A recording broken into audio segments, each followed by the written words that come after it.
I can start whenever you want. Yes. Can you hear me fine? Yes. Yeah. Let's see. We have four participants. Maybe we can wait a little bit. Maybe Yeah, some sure. people are in the previous session. Um,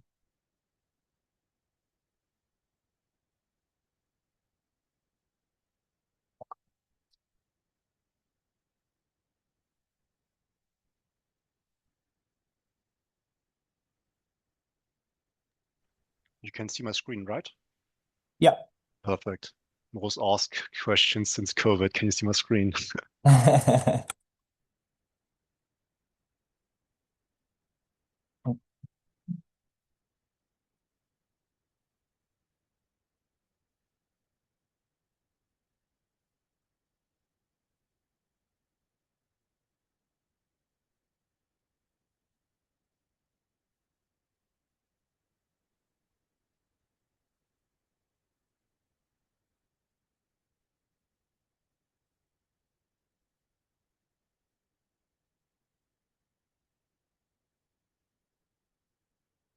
All right. Well, I won't keep you waiting too long. Anyway, yeah. So, welcome, Evgen. He's going to be talking about macOS forensic investigation and hopefully show some tips and tricks. Uh, and Hope so too. yeah, the stage is yours. Thank you very much. Yes, welcome everybody to today's probably longest talk. I'll hold a small workshop, which will take roughly 1.5 hours. I hope I can use that time to teach you a few things about macOS forensic and investigation particularly.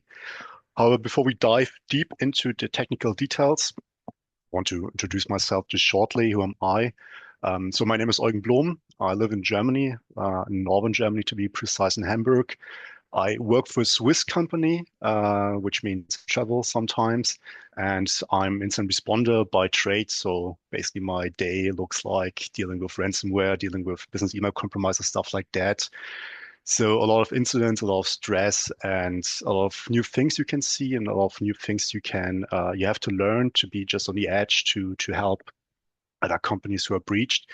And that's also a bit of the inspiration for today's talk because macOS Forensic didn't have a lot of traction in some time, but it's getting more traction. So we've internally decided to amp up our knowledge about macOS Forensic, and I decided to use some of this knowledge to teach other people about macOS, how it works, and stuff like that. I've also already spoken at a few other B-Sides conferences. This is today actually my first time for me speaking internationally, so I'm pretty glad to be here. And before we dive deep into just small agenda for today. So I'll do some sort of introduction here. And so the idea here is that we first get a small foothold in the world of macOS. So what exactly is macOS?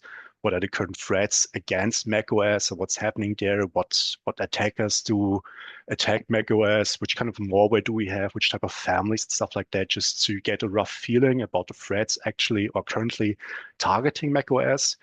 Then we'll see a small comparison to Windows forensics because I think Windows forensics is the field most people are rather familiar with. So we can see like what are differences and what are similarities. And then we will dive deep into some of the default macOS security mechanisms and features because there's plenty of them and it's really important for you to understand how they work so you can appreciate like if you do investigations, you know what was blocked and what was not blocked. And then we'll dive deep into more technical stuff. So basically investigating macOS. So how can we get to our juicy data that we need to for analyzing? How can we, where should we look for traces? So what artifacts do exist on macOS devices and how can we parse them and interpret them? What are some commonly used tools in the area of macOS investigation? And finally, I will do a small case study. So we will do some practical applications of our theoretical knowledge. In my case, however, the demo gods don't always like me compared to Felipe just in the previous talk. So I'll not do it live. I would rather have a recording. I will show you and like guide you a bit through it, like talk about it and just tell you what's happening there. But we will see at the end. So let's jump into the workshop and what are the goals. As I said, my goal is to teach you something about macOS investigation and the prerequisite knowledge you need to fully understand and do investigations on macOS devices. So this is just 1.5 hour workshop, so please don't expect a 5 day dance class. I will not be able to dive too deep into certain topics. There will be some topics which will be just briefly covered. I will try to add some notes here and there also on the slides in case they are shared. So you can just see some other sources where you can look at and just to understand what's currently going on and what's important. I'll try to focus on the most important things. In case you have questions, just feel free to ask them. I'm not sure if I will be able to answer them directly or maybe afterwards, probably rather afterwards. So I'll not lose my flow here. And so we have a lot of goals for today. So let's see if we can achieve all of them. So first of all, macOS. So I think everybody knows what a macOS laptop is. I have one at home. I use it privately. I have one corporate device, but macOS is still not there where Windows is, like in sense of corporate usage. So most people or most corporations still have Windows laptops being used. However, the share of macOS devices being used in corporate environments is increasing drastically. So macOS devices, I personally love them. Like I couldn't live without it anymore. I would never switch back to Windows or anything like that, not even Linux. I'm sorry.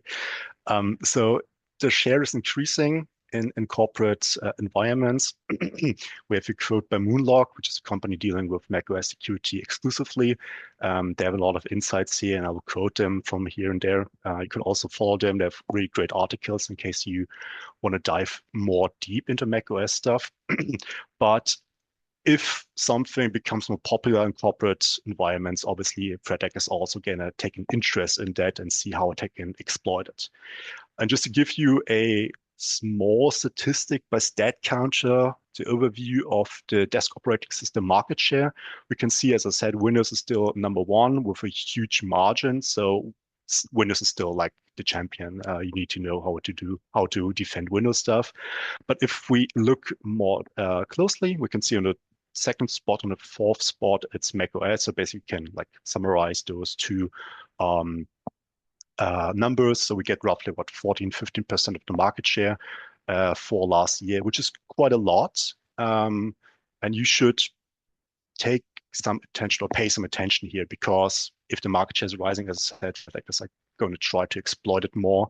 So we as defenders also need to pay more attention on how to secure and how to investigate macOS devices. And this is going to be like the goal of this workshop.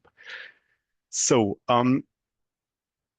we are jumping to the first point of our agenda. So what are current threats against macOS devices? So what are malware? So which kind of malware is currently targeting macOS? Which kind of threat actors are exploiting macOS? And especially how do they do that? So to summarize it, currently the biggest threat against macOS devices are something called info stealers or information stealers. And information stealer is basically like a kind of malware family. So it's a special kind of malware, I would call it, which has a sole purpose of harvesting sensible information on your end device, exfiltrate it, and then sell it. So stuff like SSH keys, stuff like Git configs, stuff like, I don't know, AWS configs, session cookies, session tokens, keychain data, and stuff like that. So really stuff that can be sold for money which can be abused by other threat actors to then buy those credentials, for example, buy this SSH key and then connect to your machine, or use your session cookies to establish a Microsoft 365 session and steal your email, stuff like that. So sensible information on your device, also including like crypto-related stuff like wallet keys and whatever. And that's without a doubt, like I'm quoting here again, Moonlog, sorry, not Moonlog, Objective-C. That's the biggest threat right now regarding macOS devices. So in the past, one important thing was that these stealers are just like run once kind of infection. So basically you get infected, it steals your credentials and your sensitive data, and it's done more or less. That was like the old school game. And just to give you a few names here of certain malware types that are currently dominant in the macOS threat actor market: Amos Stealer, Odyssey Stealer, MacSync. Amos Stealer and Odyssey Stealer have a shared history, so they're kind of pretty similar. And then we have MacSync, which is again also info stealer. However, we don't only have commodity malware targeting macOS, but we also have, of course, APT activity on macOS devices, because if we have a huge market share, and like if macOS or Apple has a huge market share, and if the defense are not that good because for whatever reason, people still assume that Apple or MacBooks don't get malware, then of course APTs are also going to try to infect those devices to just get a foothold into your company and then maybe jump laterally to other devices in your organization. Just to give you a few headlines I've seen recently. So there are a few really nice blogs, and we recommend them by Sentinel-1, by Jamf, and again by Moonlog. um, there's a lot of stuff going on here. You can see in the bottom right, hook, line, and Koi stealer. So Koi stealer is again a info stealer, which is developed in Rust, which is pretty ugly to reverse engineer, to be honest, which is used by North Korean threat actors to, or used in fake interview like phishing scenarios or social engineering scenarios, which is pretty targeted. We have some backdoors developed in NIM, which is also kind of an exotic language, or JXA, which is JavaScript for automation. So there's a lot of stuff going on here, a lot of exotic stuff, which aims to hinder detection and to make investigation, stuff like that, a bit harder. And as I said, just in general, a lot of APT activity. And this, like with the rise of Apple devices or macOS devices, obviously the threat actors also get more mature and there's an involvement. So it started, so most things started on macOS, as I said, just as these run once info stealers. However, with time, people realized, or threat actors realized, hey, if I already infected the system, why don't I just stay there and get some persistent access, which I can then sell or infect other machines? Because if you're an info stealer, you already infected the system. Like you don't have to quit your process. You can just stay there, build up some persistence, and then you have a persistent access to a macOS device, which you can then sell on the dark web, like initial access brokers do. So over time, some info stealers, not all of them, but some of them developed also backdoor capabilities, like a remote access Trojan. They have some persistence, and they can execute arbitrary commands on the system or collect other files or jump laterally to other systems. Also, which is quite interesting, as we'll see, macOS has some pretty nice built-in security mechanisms. um, where sometimes there existed some vulnerabilities on general bypasses.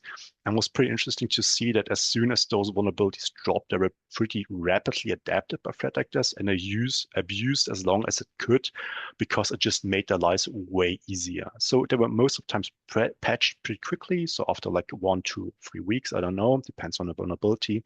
But you could see pretty nicely that as soon as like a POC dropped, like a proof of concept for vulnerability, that mitigates or exploits some security mechanism in macOS, it was pretty rapidly abused and abused as long as they could. And as I said, while most attacks are opportunistic, meaning they just target whoever they want, they don't target like certain companies specifically, but just throw out their net and try to catch whoever they can catch. Where on the other hand, APT activity is mostly pretty targeted. So an APT does not have a financial reason for those compromises, but rather like stealing information or doing destruction and stuff like that. So they're more targeted. Of course, they're also financially motivated APT groups, like especially North Korea.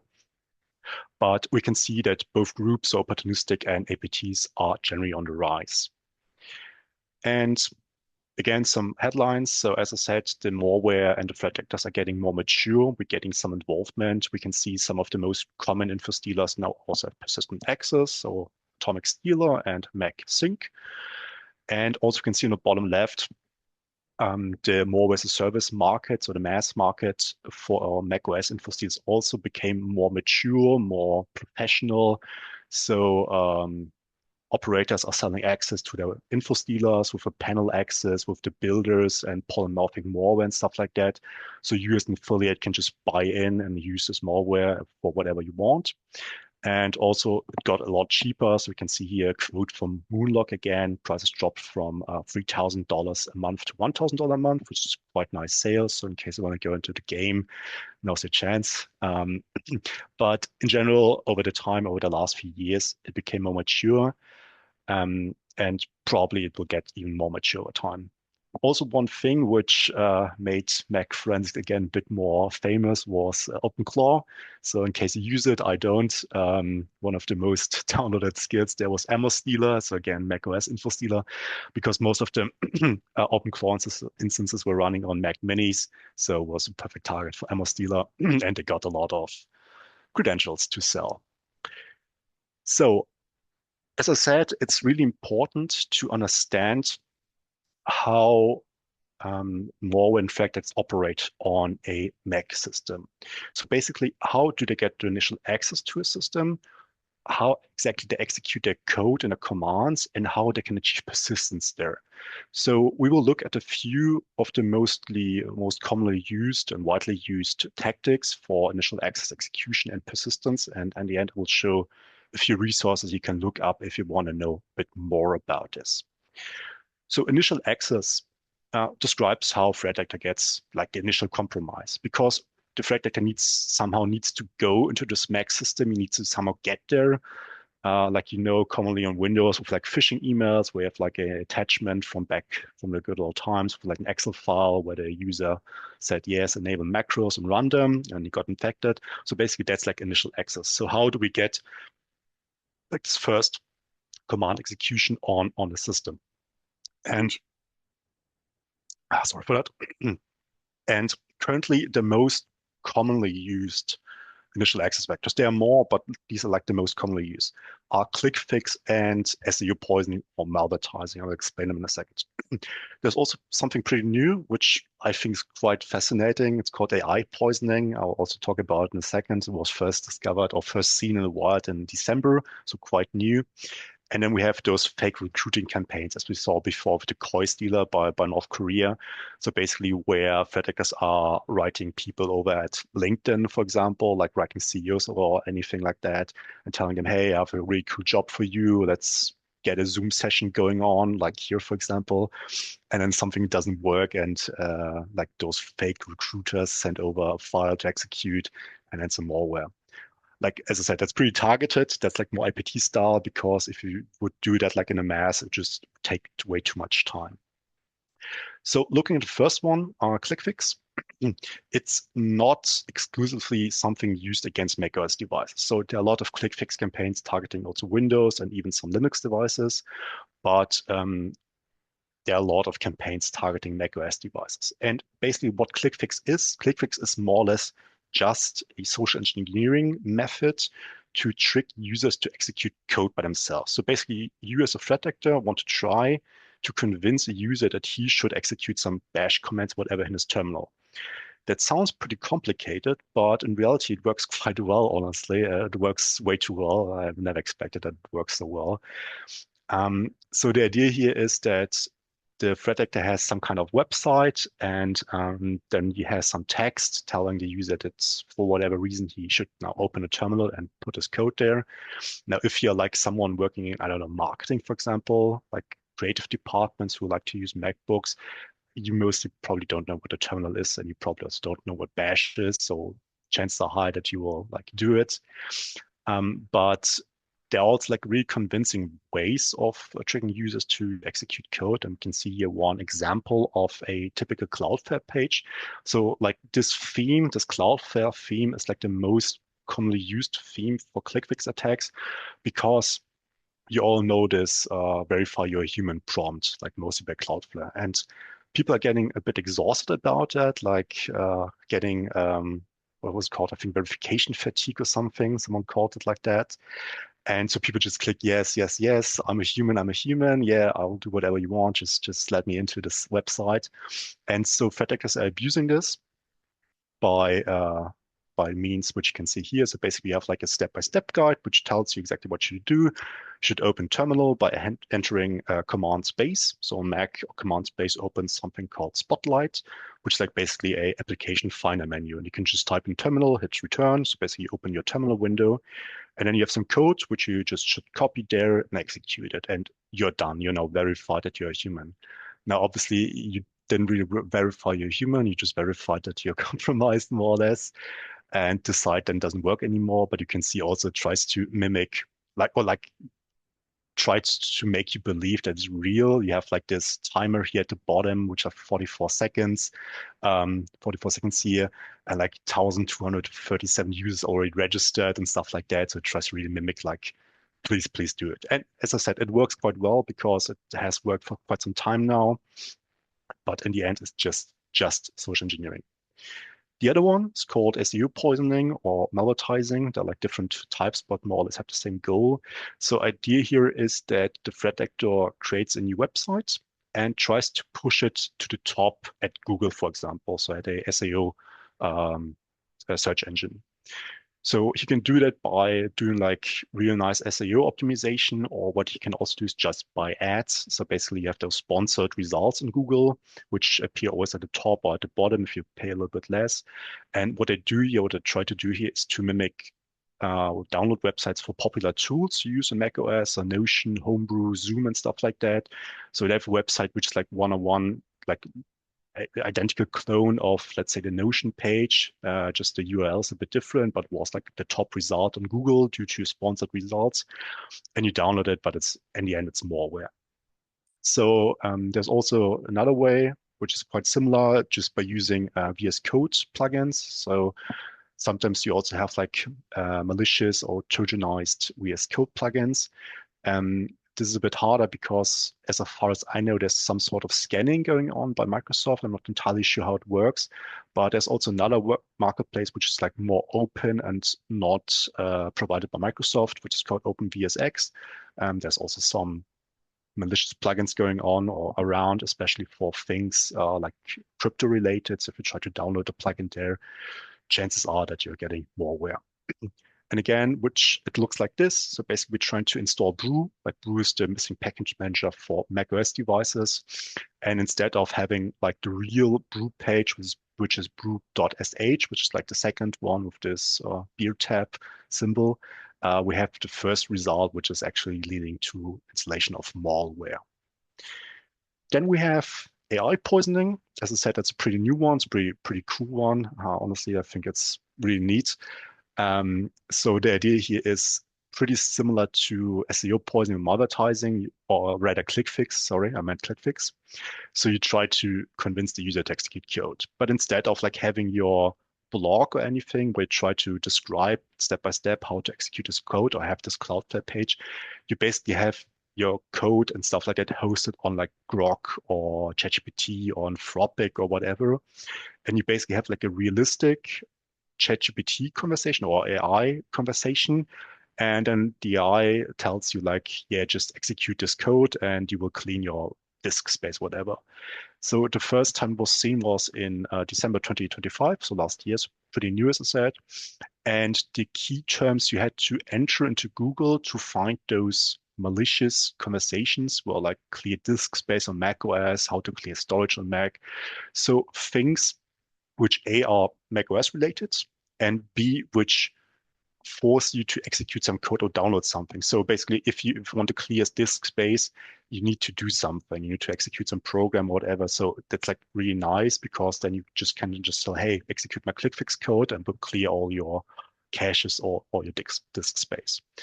And also, we have an example here.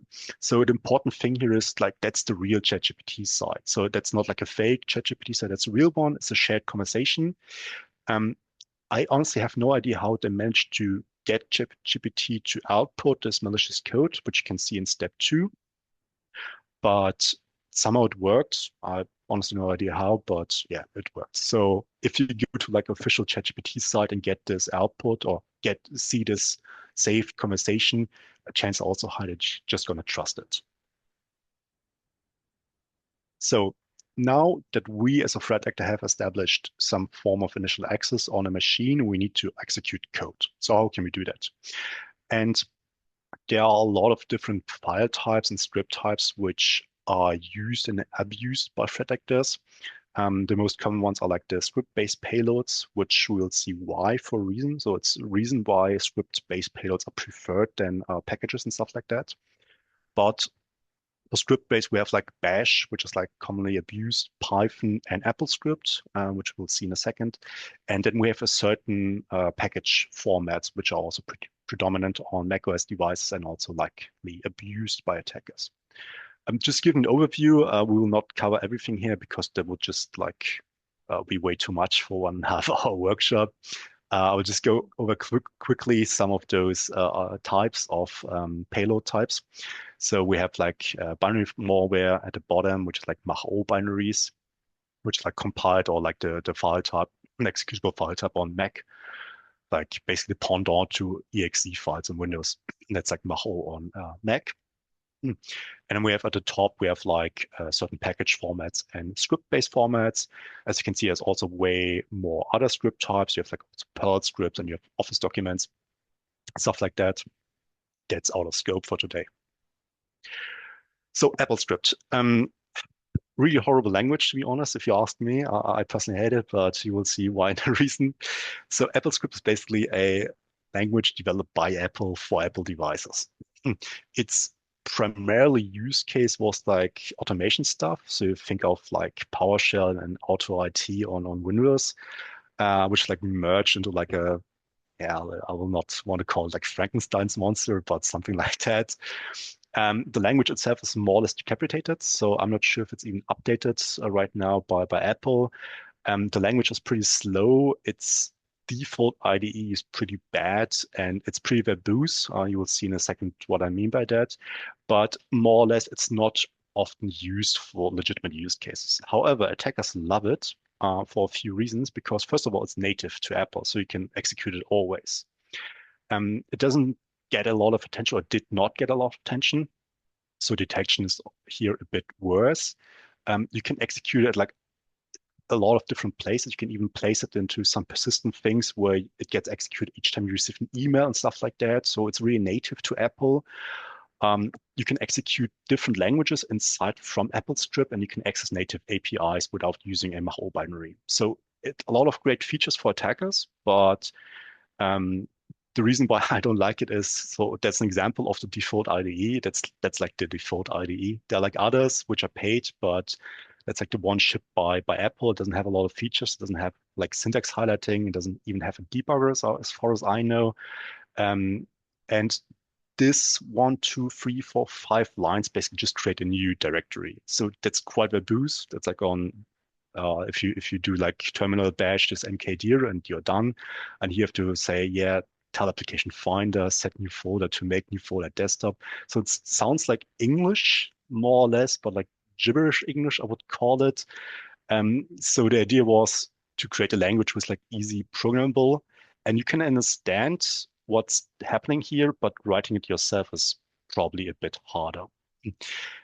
Another reason why threat actors love AppleScript is one really nasty feature, namely you can create pop-ups. And like what's the big deal with pop-ups? Like you can create pop-ups which look pretty realistically and which forces or tries to force the user to enter his password. Because if you execute on Mac, there's with a regular user, there's a lot of stuff you can't do. So if you have the access to the root user, that would be pretty nice for you as threat actor. So you want to get this password somehow, because there are currently, at least to my knowledge, not a lot of privilege escalation vulnerabilities and similar. So the easiest way for you to escalate privileges is just to have the password. And why try to abuse vulnerabilities if you can just ask nicely for the password? And it works quite often. We will see later how and why. So packages, just covered briefly because it's not too important for today, but it's in general an important topic. So there are a lot of different package types on Mac devices, and the preferred language or preferred programming language for our binaries on Mac is called Objective-C. You can also compile to Mach-O binaries from different languages, like we saw Nim, Go, Rust, C, C++, whatever you want. But like the official languages, like more or less Objective-C. And as you may know, Apple or macOS devices used to be Intel-based or used Intel-based chips. Nowadays, they use ARM-based chips, so they have a different architecture, which make transition quite difficult for many people. So to solve this issue, Apple introduced something called FAT, or Universal Binaries, which is basically just two binaries for different architectures combined into one, which you can see at the bottom. So whenever we have like a Mach-O binary, we need to verify is it really just a single binary as like multiple binaries for like different architectures.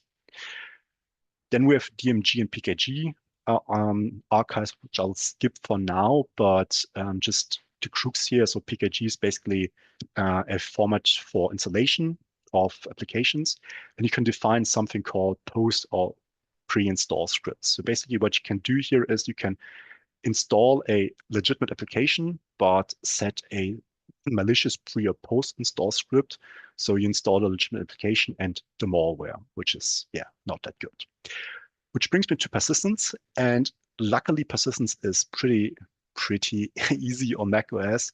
While there are a few different places to hide and to create persistent access to this machine, I would say 9 out of 10 times it's the same. It's something called launch agent. And launch agents are basically like a run key on Windows. So basically, whenever you put a program into a launch agent, it just means whenever the system or the user logs in, this program is executed. So exactly like run key on Windows. There are a few different places where such launch agents can be placed or can be created. Then there's also something launch daemons, which is the same, but for the system. So whenever the system boots, and then there's also other things, but launch agent is like the most important thing. So if you're looking for persistence, always start with launch agents, no matter what, more or less. And just to give you a quick overview of how it looks like, so basically we have something called the plist. I'll explain later on what exactly plist is, but it's like a configuration file, more or less, so generally speaking. And we have here a launch agent inside the launch agent directory, which is defined as a plist. And you can like add your program here to program arguments with some arguments. And each time your system or your user logs in, it's getting executed. So those things were just a brief introduction to different techniques used by threat actors. There are a lot more. And if you want to know a bit more about those different techniques that there exist and also some kind of detection capabilities, I would highly recommend you look at Mitra. So Mitra has their own matrix just for macOS, where they list all known and different techniques used by threat actors to create some initial access, to execute code, to achieve persistence and stuff like that. So if you want to do like a real deep dive, that's like a thing you can start because it gives you a nice overview and just shows you what's possible on macOS devices. So as I said, I want to do small comparison to Windows. And the reason being is whenever, like for me or for myself at least, whenever I try to learn something new or like try to jump into a new topic, it makes it for me easier to try to rely on a topic I already know. So basically, so I can see like differences and similarities, so I can like relate to something. And I think in the world of forensics or investigation in general, like Windows systems are probably the most commonly known. So I think if someone knows something about investigation and forensic analysis, it's probably about Windows systems because it's just the most commonly used system. So whenever you have some ransomware cases or anything, you always deal with Windows cases, Windows systems. So you need to know about Windows before you jump into other operating systems. So I would like to try to show you some differences and similarities to Windows investigation. And those next few slides, they're based on a blog article by Matthias Fuchs, who's like my department lead. He wrote some pretty nice things there, and I more or less copied them with some additional content. But if you want to read a bit more about it, just go there to this blog. So the first thing, logs. So logs are like the forensic investigator's best friend. Without logs, we couldn't do a lot, honestly, because we need like logs to document what happened, where it happened, who happened, whatever. And if you have done Yeah, Sorry, just we have some question on the Q&A. You are answering now or at the I would probably answer at the end if it's okay. okay. I'm not sure is that related to topic that you are discussing now or your answer later, but okay. Just keep in Oh mind yeah, that you have some yeah, I see question. the question. I will answer this question later on. There's a dedicated chapter for this Okay, question. awesome. Thank you. So, coming back to logs. So, if you know Windows Forensic, you know Windows event logs. You have like this one folder inside System32 with an EVT logs, which has like hundreds of files with a .evtx extension, and those are your Windows event logs. There are a lot of them. Depending on the system, you have sometimes more, sometimes less. We have some applications which write their own logs. For example, some certain EDRs write their own logs. I know, for example, SentinelOne likes to write their own logs. You can change the configuration there. You can like enable certain event IDs. You can disable them. You can increase the file size and stuff like that. So there's a lot of things going on. And the default configuration is not that good for forensic analysis. So you're missing a lot of important stuff if you just rely on the default configuration. And even if you amp it a bit up, so if you improve the logging, still like the standard Windows logging has a few things which it does just not protocol, even if because there's just no option to do so. So a lot of companies who heavily rely on those logs, for example, because they ingest it into a Zim or anything like that, they often like to use a third-party tool called Sysmon. Also, important thing about event logs or logging in general in Windows is you have them at different places in different formats. So as I just said, we have like the Windows event logs, which are in a proprietary binary format. Like we can parse them. We have a lot of tools for that, so that's not big of an issue. But we also have other logs in like log format, and we also have other logs in plain text format. So that just creates like different or different formats we need to pass into unified format, and it's just a headache more or less. Um, Also, like on Windows, we have those channels and we have event IDs. So basically, you need to know which channel I want to look at and which event ID I want to look at, because those event IDs might be the same across different channels, but they represent different messages. On macOS, however, we have something called unified logging. So basically, the idea here is we have one log to rule them all. We don't have like 100 different logs in different locations. We basically just have a single unified log, which contains everything, which is quite nice. So as long as I know the location of this one log, I have access to everything more or less written on a macOS device, which is great. So I don't need to know where to look at, which format does it has. I just need to know this one log. Also, this log is pretty verbose out of the box. So there's a lot of things being written there and a lot of things being protocoled there. We will see it later on, what exactly. I, for myself, think it's even a bit too much in some cases, and in some other cases a bit too less, but we will see it in action later on. And as everything is written to one single log file, this log file can become quite big. So we're talking about a few million entries and a few gigabytes in size. But again, we'll see that a bit more later on. Also, as everything is one place, it can become quite confusing because you're dealing with a lot of different information from a lot of different sources at a single destination. So you need to really understand what's being written there, what's important for you, what's not important, like what or how can you filter it to filter out all the noise that you don't need, because there's stuff which is related from investigation and there's stuff which is like debugging logs or info logs, which are not really relevant. And also, as macOS still a bit smaller and there are just a lot of closed sourced things, there are a lot of details regarding this log which are just unknown. So we will see also some examples later on, but we're just trying to use whatever we have, more or less. So another difference between Mac and Windows Forensics is the file system. So on Apple, we have something called Apple File System, or APFS for short. On Windows, we mostly have NTFS, also some FAT-based file systems, but it's also mostly NTFS. While they have specific differences, I will not go too much in depth here. Like one thing I just want to point out is snapshots.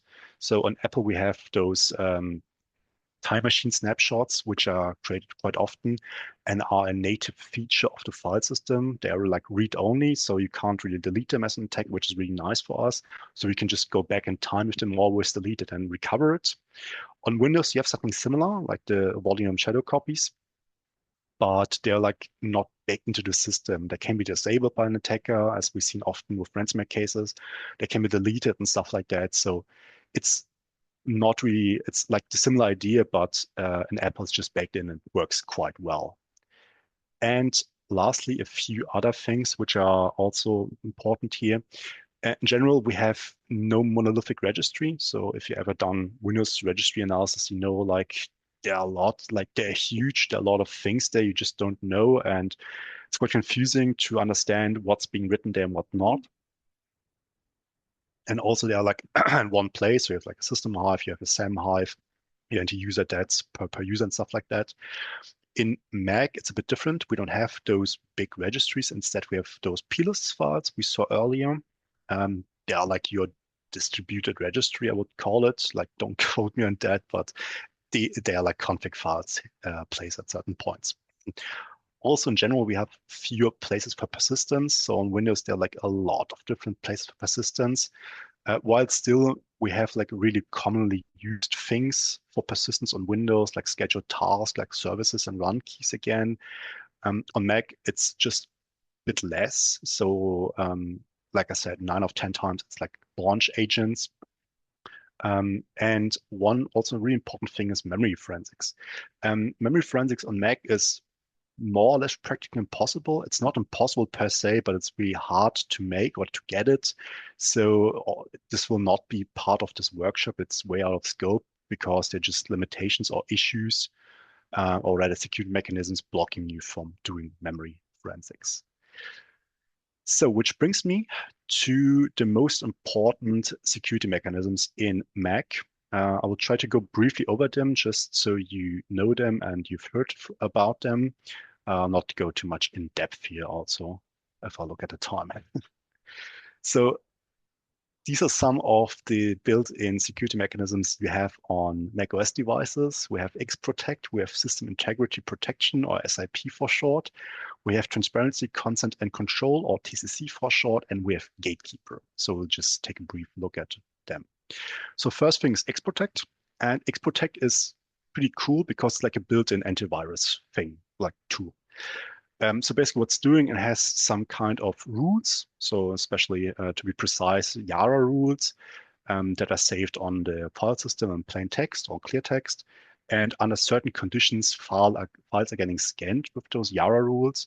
And if there's a match, those files are blocked and moved to the recycle bin. There are different conditions when files are getting scanned. We'll see it on the next slide.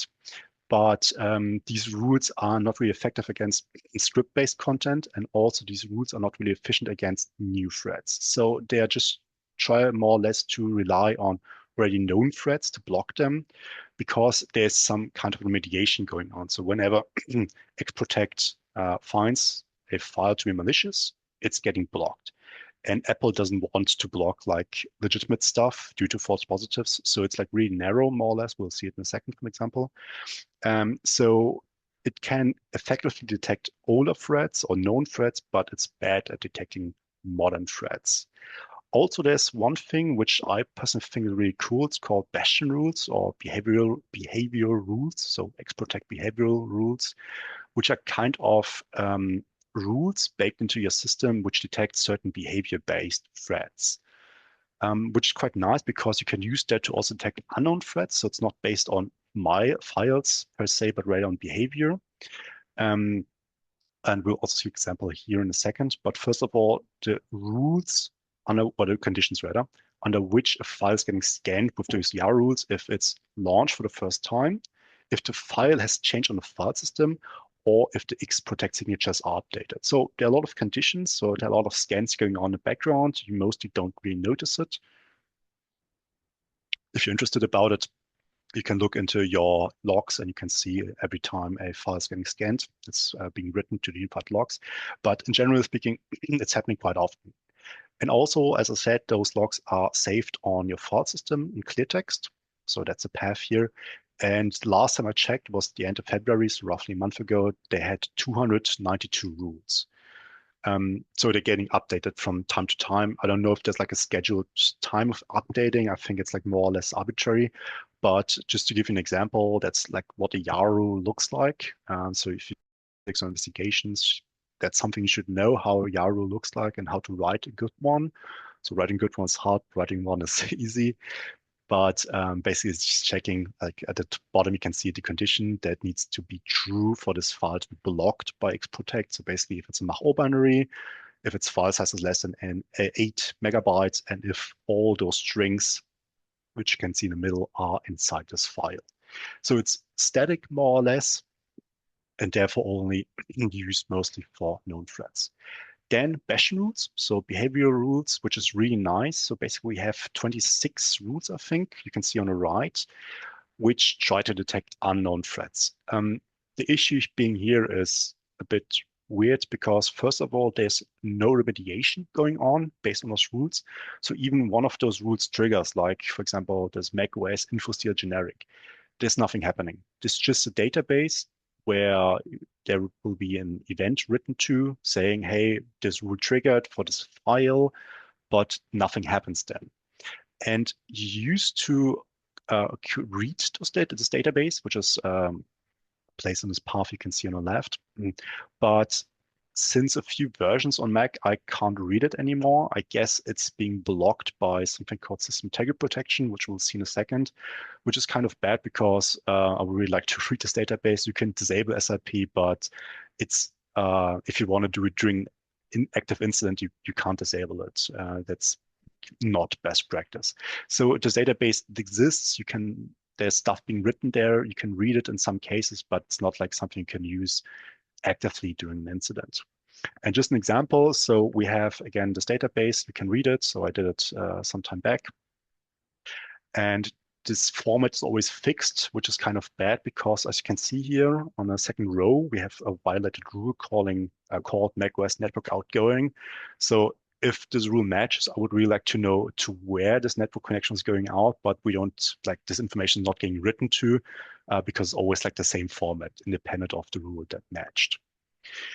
So next, TCC, transparency, consent, and control. That's a database that basically manages which applications access to which resources. So there are a few resources like files and stuff like that that are labeled as sensitive. And if you want to access those sensitive files, you get a prompt asking you, hey, you really want to do that? And you can either say yes or no. So basically, the idea here is that not each application can access like sensitive data. And important, this access is saved permanently. So if you tell, like, for example, terminal can access this file once, you won't be asked again next time. So that's like workflow. But there are ways to bypass this. We've seen it recently with some North Korean groups, for example, UNC 1069, I think what they were called. Basically, what you can do is you have like different TCC databases, one for the users or per user and one for the system. And if you have access to the machine and you have root access, you can just copy this TCC database to another location, like add your own permissions or inject your own permissions, copy it back, and then you have your permissions without the user being asked to, which is like quite nasty, to be honest, but it's possible. Then we have SIP. So that's not too important. The only important thing here to know is like SIP is basically something that even blocks the root user from doing stuff. So even if you're root on a Mac OS system, you still can't do everything like you used to maybe do in other operating systems. That's also a reason why memory forensics is hard because it just blocks certain memory operations and makes it really hard. And lastly, we have Gatekeeper, which is another cool thing. And basically the idea of Gatekeeper is to restrict the execution of certain files. So here are our package types and binary files come to play. So basically, if you download certain file types through certain applications, they get a attribute on the file system. It's called com Apple quarantine.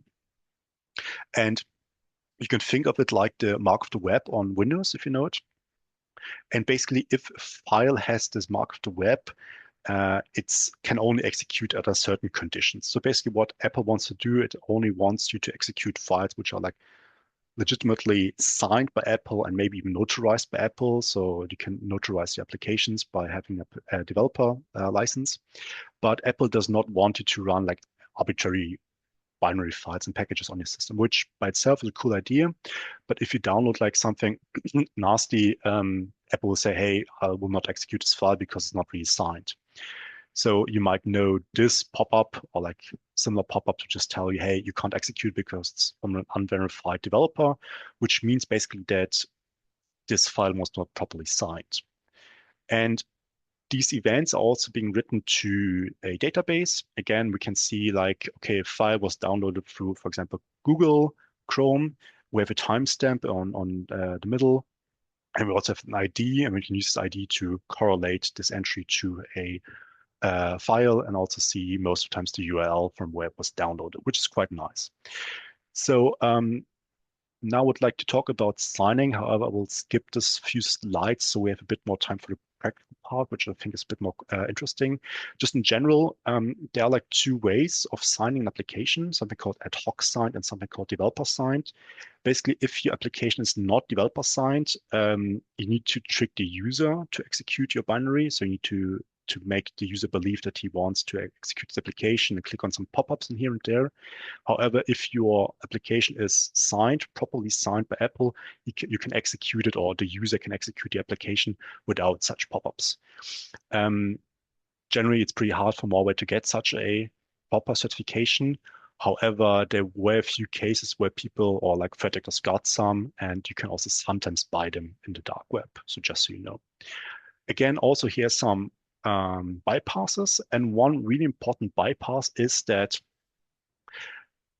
as I said before, only certain file types get this quarantine marker, and only if it's downloaded through certain applications. So if you download through Safari, for example, or through your mail client, this attribute is being applied to packages and macOS binaries, for example, but not to scripts if you download them, for example, through curl or through wget. So that's something really important for you to know. And again, also here are some bypasses. One example was from a recent campaign by what do call it, Buranov, I think. I always forget the name. So basically, again, using Apple scripts in a fake interview scenario. So where the victim got invited to a Zoom interview, and suddenly it all broke down. It didn't work anymore, and the fake recruiter sent over a fix for this issue, which is an Apple script file. And if you double click it, it's getting opened in the Apple script editor, like the bad one we saw earlier.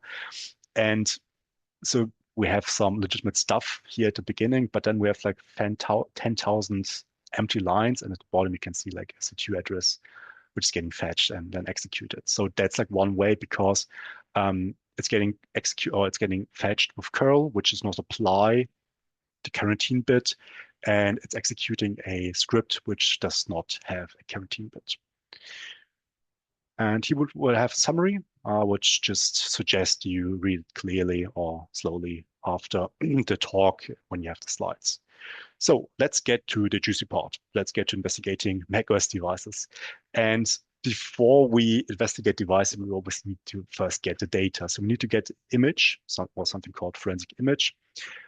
And then we have this image, so we can get our data out. We need to know our artifacts, and then we need to parse them. So basically, we have like three things I want to talk about quickly. So how can we create an image?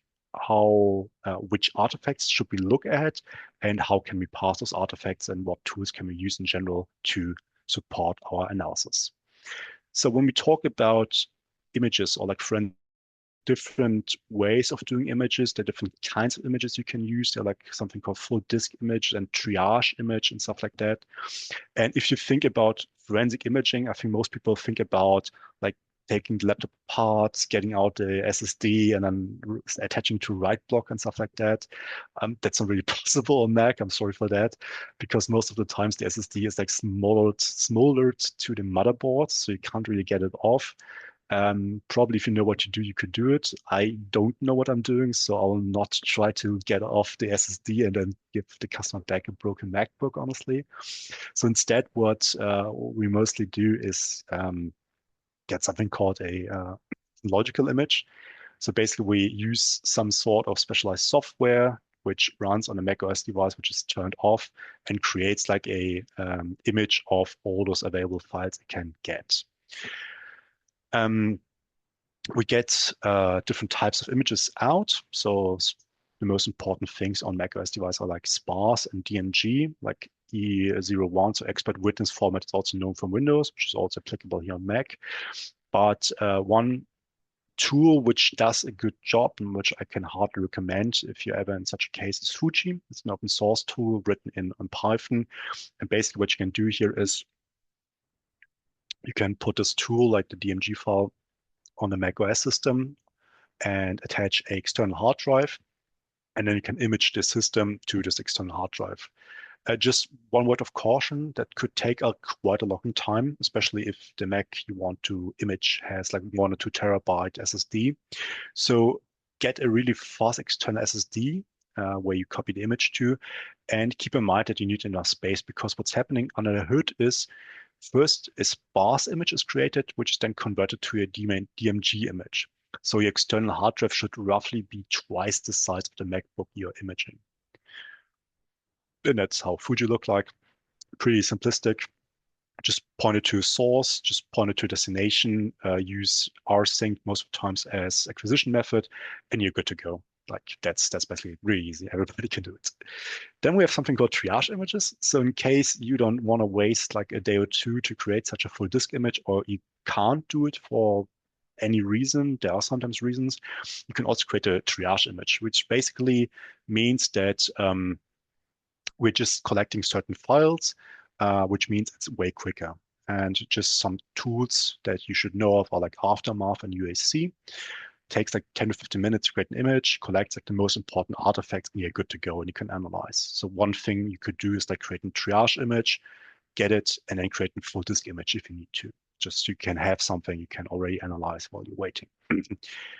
Then we also have live forensics. So I'm just gonna be a bit faster here because if I look at the time, I'm a bit too slow right now because I want to do the forensic workshop at the end. So another thing is live analysis. So basically, we can also analyze the system live, so while it's still running. And there are a lot of different tools to do so. My personal favorite, also tool we really use in all different incident response cases, Velociraptor. Free open source, can get it from GitHub and basically install an agent on the system, and you have a lot of different notebooks and artifacts you can use to query the system for suspicious activities, for just things you want to look at, and it's really great, really fast. You can get quite nice results in a short amount of time. Then, as I said before, memory forensics on macOS is pretty much impossible. It's not impossible per se, but it's really hard. So I would just call it impossible to make life easier, because you can't get to the memory due to system integrity protection, more or less. You could disable it and dump the memory, but even then, the tool landscape is pretty immature for analyzing macOS devices. So most of the times there's no point in it. There are some commercial tools that can do it. I never tried them, so I can't share any experience here. Which brings me to artifacts. I'll try to go a bit quicker here because we'll see those artifacts in action later on, but just some of the most important artifacts. There are a bit more, but these are like the most common ones you should probably know if you analyze a macOS system. So we have unified logs, as already said in the beginning, like the central place for all the common logs. And one important thing for you to remember, if you ever do forensics, always keep an eye out for your time zones. So most artifacts on Mac are being written in the local time zone, but unified logging is being written in UTC, just so you know it. We have a certain location, and one really interesting thing I want to show you, because as I said before, there are just some things unknown about unified logging. I want to show an example, which I personally think is really interesting. So if we look at the local log, so I just ran on my own system, so ran log stats overview just to get an overview of how many logs do I have right now, how long are they going back. So you can see on the top, I got roughly 3.7 gigabytes of uncompressed logs on my system. Compressed roughly 1.1 gigabytes.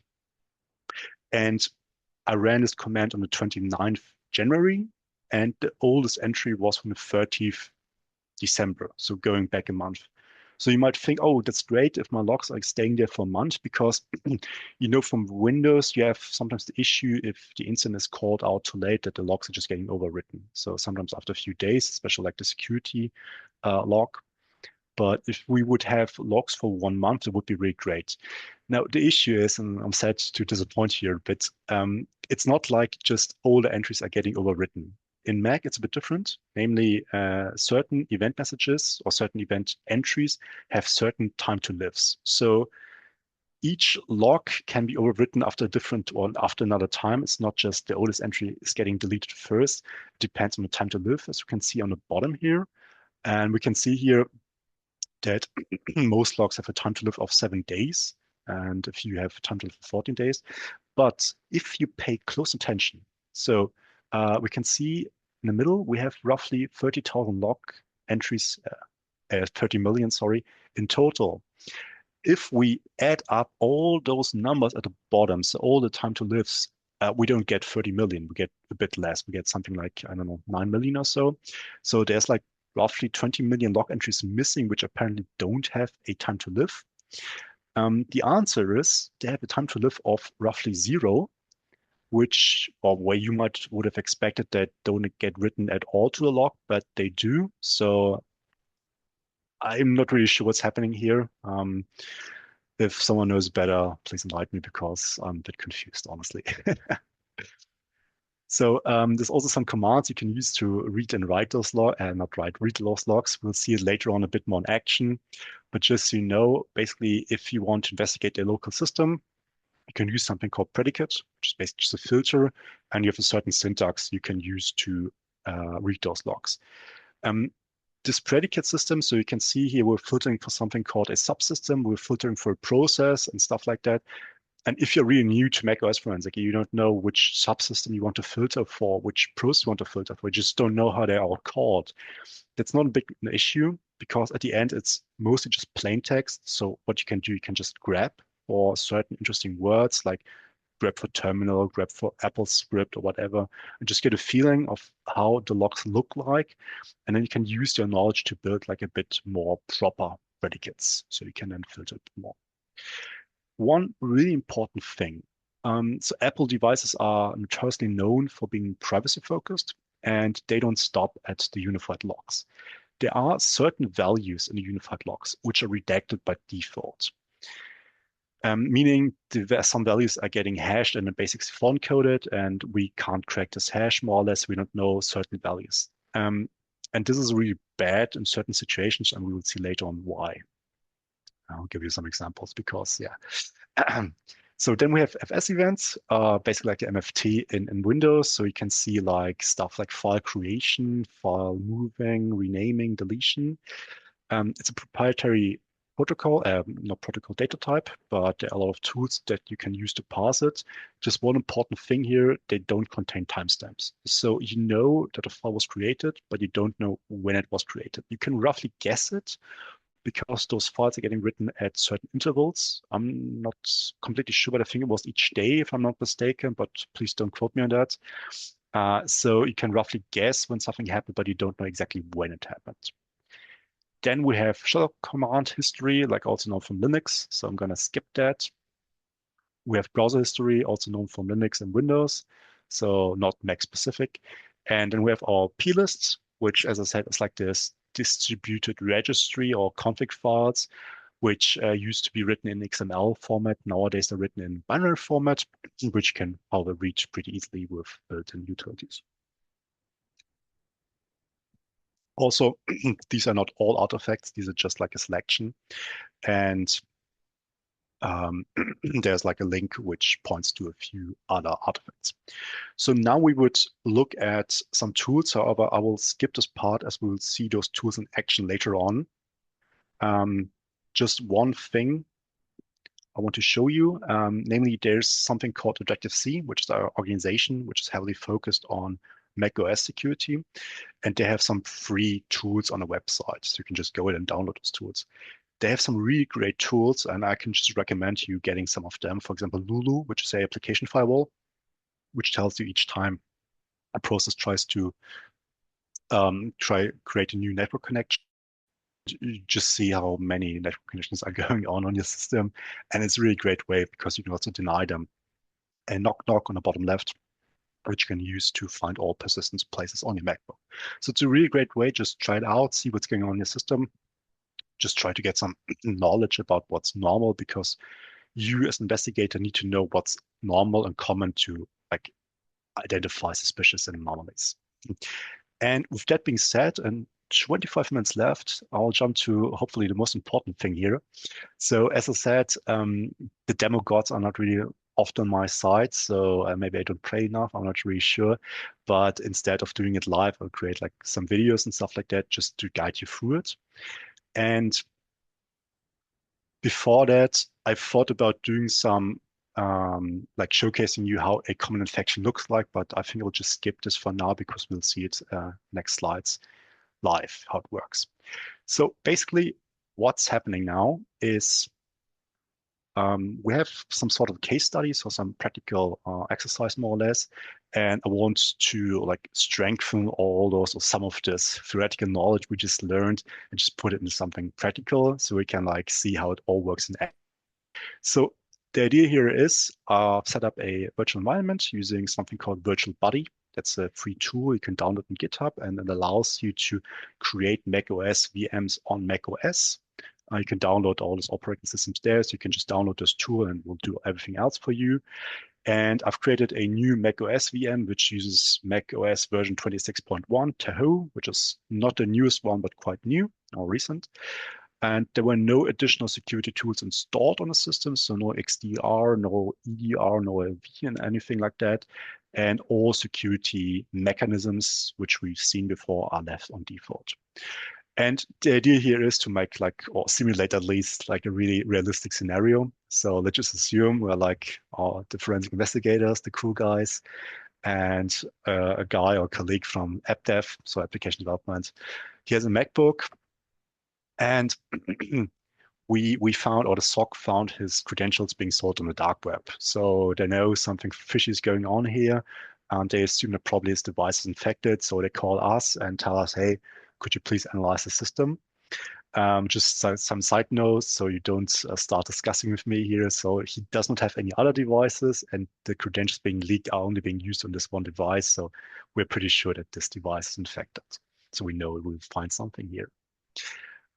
Normally, what we could do here is like install Velociraptor. We could create a disk image using Fuji or Aftermath and stuff like that. I did something different here. As this was a virtualized system, I could just use the IMG file, which like is the hard disk, and work on that. In this case, that doesn't give me any advantages. It just makes my life a bit more easier. That's why I've used it. But normally you don't have access to that. You need to create an image. And one really important thing, I always think it's really important for like blue team guys to also understand the perspective of the victims. So they just know how those threats look like and how people are going to fail for them. So what I did here was to, as I said, I've infected myself, but I also created a small recording showing you how you can infect yourself. So normally, obviously, if we do a investigation, we don't have this footage, sadly. But just to give you like a glance of what it actually looks like to infect yourself on a macOS system. So just small overview. So we are on our VM to be infected, and we've opened a Safari browser, so the built-in browser, and we've Googled for some keywords. So our Mac is getting like really slow and sluggish, and our SSD is getting big and full, so we need to clean it. So we don't know how to do that. So let's just Google for macOS clean disk space. And we can see some sponsored results, which is great. So it means that somebody paid to get there. So it's probably pretty trustworthy. We can see free download, Peer Cleaner for Mac. Sounds legit, to be honest. So let's just go there. Let's click on that link, which points to Evernote, which by itself is a legitimate application, so probably all right. It took quite a while to load, I'm not sure why, but let's just wait for a second. Now we're here on Evernote. One important thing, which you might see on the bottom top right, I'm logged into a Google account. So you can only access this page if you're logged in, either with your Google account, your Apple account, or you register yourself for an Evernote account. You can't access it just by visiting the site, which also like makes it maybe a bit more trustworthy for certain people. It's like a requirement by Evernote, it's not required by the threat vector itself. But now we've logged in, we're on the site, we can see something pretty familiar, which we already saw more or less. But so basically what's happening here is we have an introduction, which tells us to open Spotlight, so command space and open terminal. So we do that. Then we go to our second step. We just copy this non-suspiciously looking commands at all into a clipboard and paste it into the terminal. So let's do that. And then we execute it, and we can see like a small message saying, installing package, please wait. Then the process ends apparently. And now we're getting asked for password. Sounds fair enough. Like if this tool wants to clean out disk space and needs some access, sure, let's give it our password, which is not secure at all. Then we continue, and we get another pop-up saying terminal wants access to control finder. Allowing control will provide access to documents and data. And just do it. Sounds reasonable. So we just allow it. And yeah, that did not work apparently. So our Mac's maybe too old, doesn't really work, but we tried it. So look for another solution. So that was a ClickFix infection. So that's how it looks like from user's point of view. So how can we investigate this? So as I said, normally we don't have this footage, so we don't know beforehand that the user clicked on ClickFix. Maybe he tells us that, hey, he copied some code from a legitimate looking website and executed, then we know it's probably ClickFix. But in general, we need to know where to start investigation. So obviously, the start of investigation depends on which knowledge we have and type of case, type of resource, and stuff like that. There are a lot of different ways we can do such investigation. We can jump straight into unified logging, or we can run some security tools that give us some suspicious events back. We can try to get a malware and stuff like that. And there is not always like the right way to do it or the best way to do it. It, as I said, depends on a lot of factors.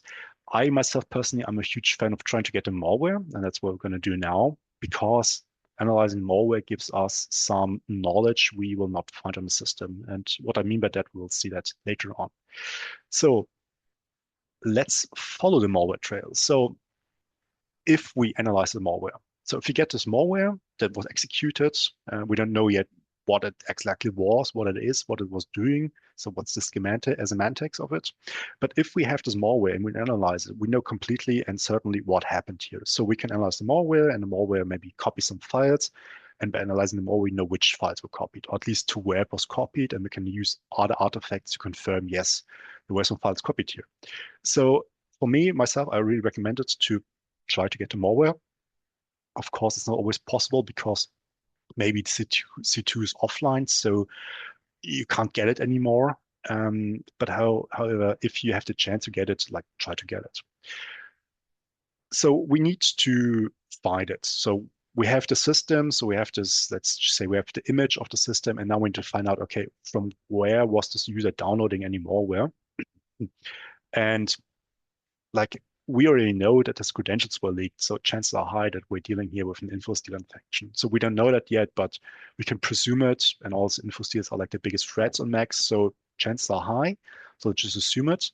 And we also know, if you followed me in the beginning, that the most common initial access vectors are like ClickFix and SEO poison advertising. So independently of which initial access vector was used, we can find traces in the browser history. So let's try to look into the browser history. And what we'll do is we use MacApt, which is a tool I skipped earlier, which is basically a really cool tool. You just point it to your image, like your Fuji created image, for example, or your disk image. And you just tell the MacApp tool which artifacts to parse. You can just say everything. So basically what it does is it has a huge list of all those most important forensic artifacts and just parse it for you and writes into the database. So you don't have to deal with all those different artifact types and how to parse them. You can just use one tool for most of them. Like unified logs are not parsed, but we'll see that in a second. But most of them are parsed. So I think that should answer your question. Yeah, should answer your question. If not, please ask again. So we have now this database with all those past artifacts created by Mac apps, and we can just open it. It's an SQLite database, and we have like a lot of different tables. You can see on the top, we're in the Safari table. So we just go there, and we can see all the wizards websites. We can see the web history. We have timestamps, which are really nice.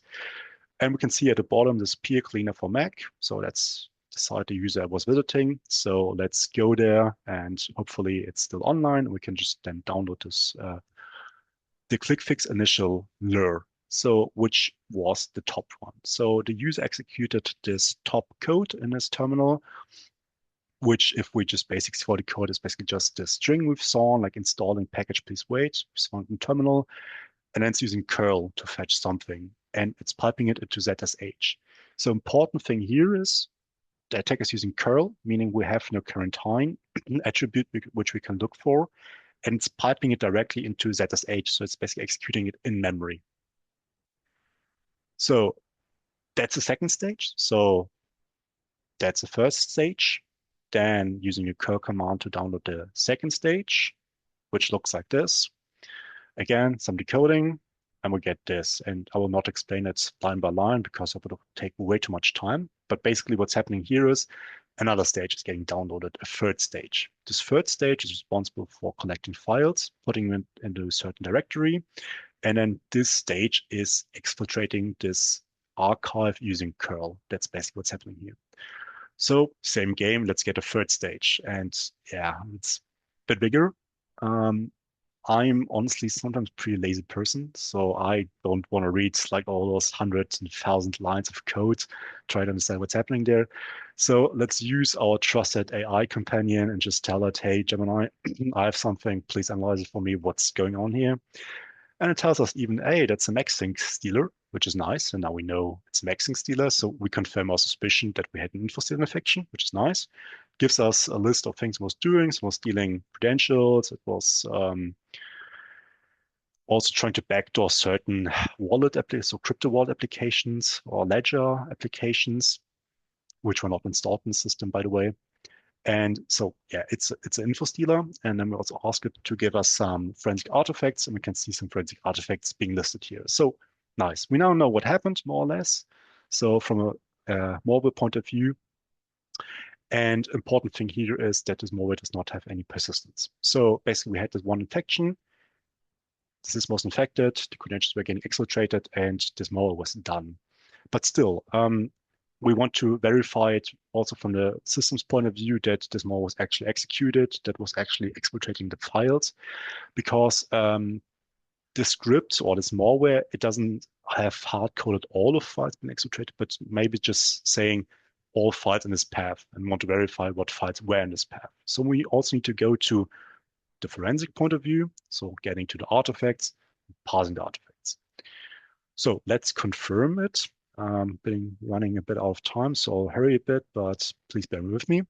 So again, we want to verify these activities done by the malware. So now we know what happened exactly, but we want to verify it from like the forensics point of view, because maybe we have the bad luck and this malware is not available anymore. So maybe we don't know exactly what this malware is doing. We just have this image, and maybe the malware was not saved there anywhere persistently. So we need to use those artifacts provided by the macOS system to tell us what the threat actor was doing. And so let's try to reconstruct the timeline, because that's the goal we're doing here. Basically, we want to figure out all the steps taken by the threat actor and put it like in a chronological order. So again, we're starting with the browser history, and we get a timestamp. And in forensics, timestamps are like really important. So every time you have something where you're pretty sure it was done by the attacker, write down the timestamp. Because now what happens? Now we know this website was visited on the 18th February at 14:55, and a few seconds here and there, which means that we know this is like the first event in the chain of the infection. So we know that every events before that are like not relevant for this case at least. So we don't really care about it. Meaning that if we now want to analyze the unified logging, which has millions of events, we can tell it like, hey, please remove or like ignore all events happening before this timestamp, greatly reducing the amount of data we need to pass and to analyze and to understand. So always keep those timestamps in mind, always write them down if you find them. And most importantly, as I've said before, like keep an eye out for time zones. So web history is written in a local time zone.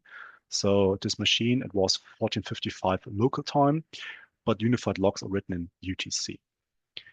So now that we know when this website was visited, we also know that some code was executed, some shell code was executed in the terminal. So let's go to another artifact, which we saw earlier, namely the shell history, which again is being passed by Mac apps. So we don't need to go to the raw artifacts and pass them ourselves. We can just go to this Mac app database, look for the right table, open it, and we'll see all those passed artifacts.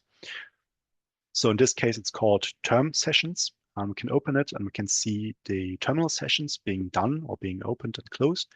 And we can see the commands being executed. So we can see here like the first lure or like the first code being executed, which was like this string, which is just echoing something and then curling something. But we now have it.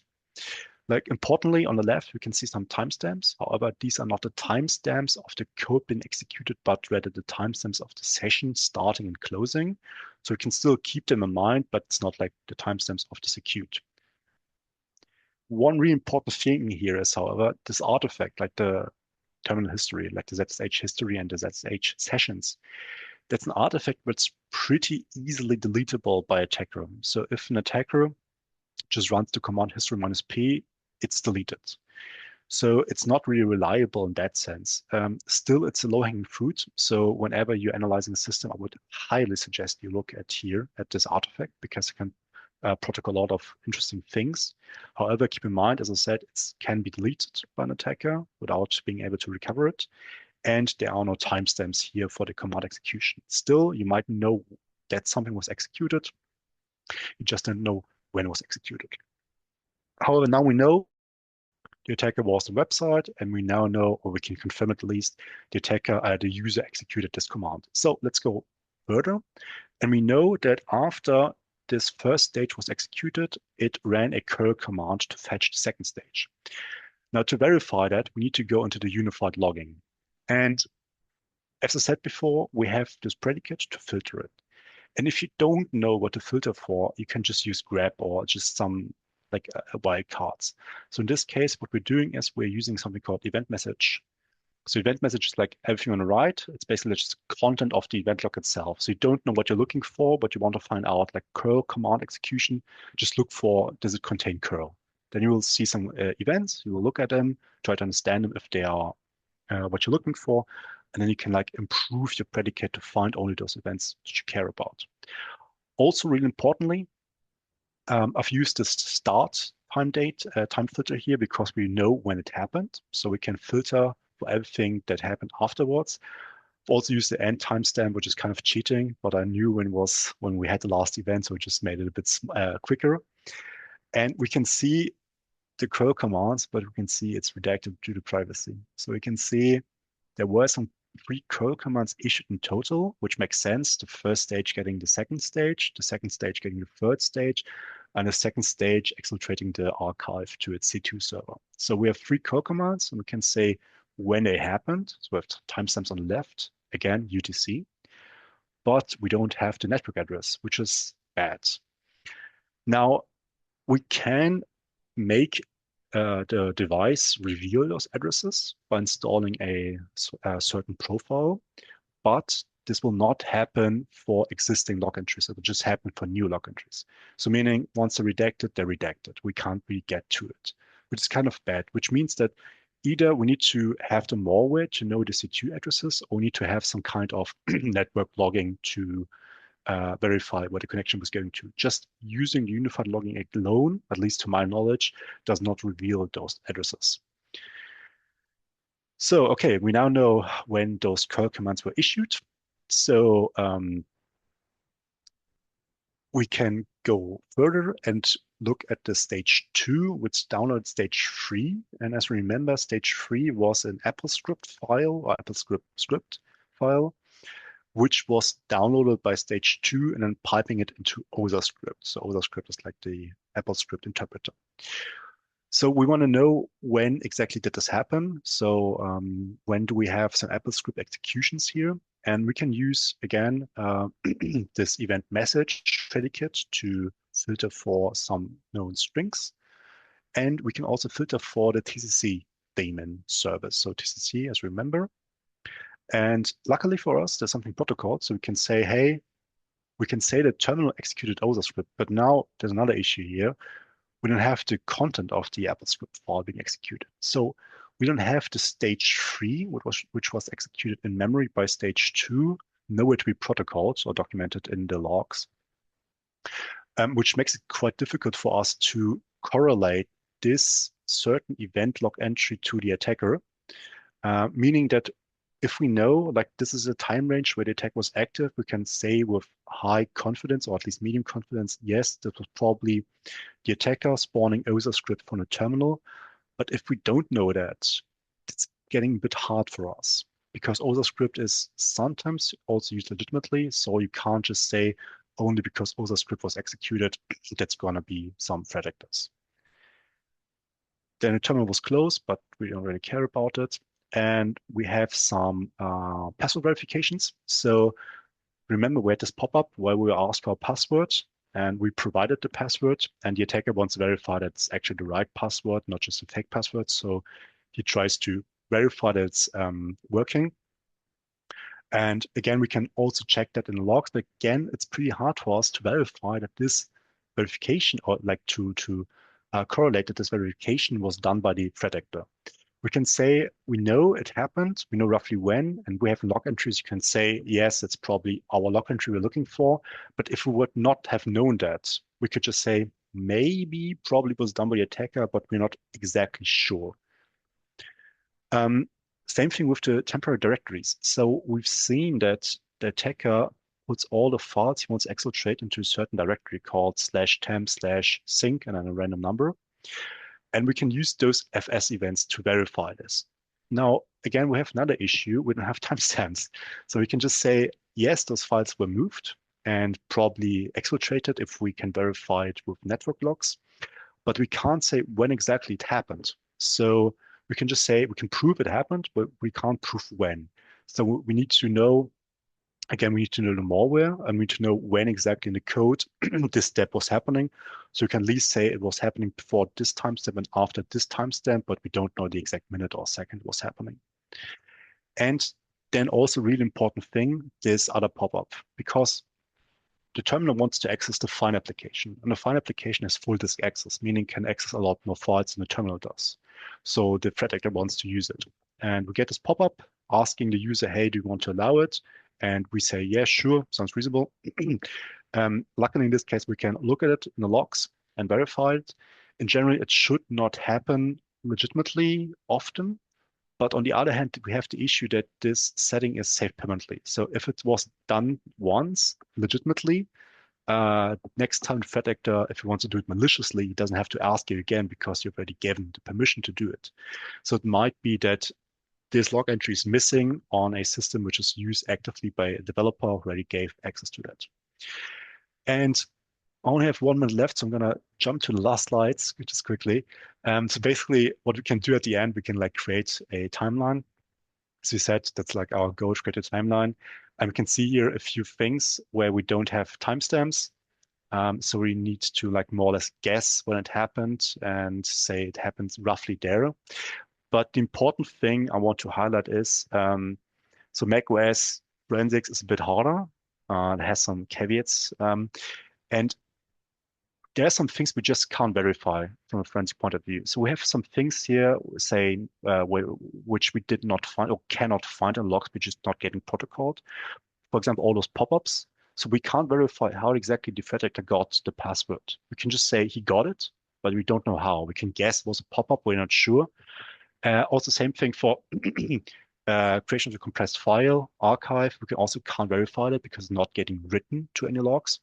And we have a lot of things where we can say it happened, but just assigning or correlating this event to the threat actor is pretty hard for us.